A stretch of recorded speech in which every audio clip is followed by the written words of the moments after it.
So, ayan po ang Holy Sepulchre. Medyo gabi na, so walang tao.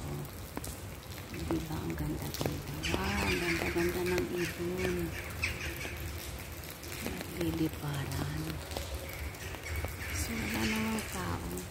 Dahil gabi na. So, ito.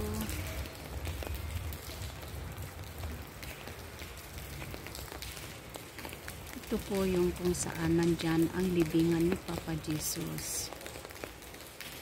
So, mag-ingat po palagi. At sana'y kabayan tayo ni Papa Jesus. So, ayan, aakit na po ako.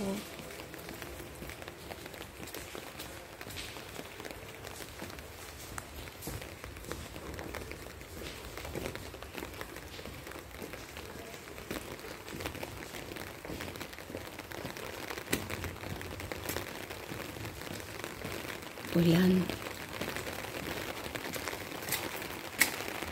So, ayan, nakikita nyo yan, Holy Sepulchre. Pero store. So, dyan tayo pupunta.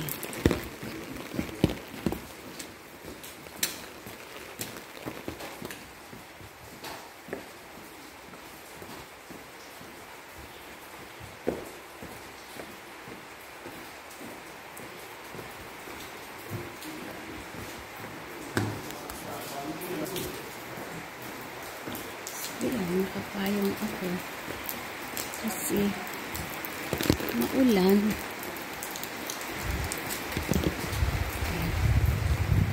Ito ka na yung palabas. Sit na.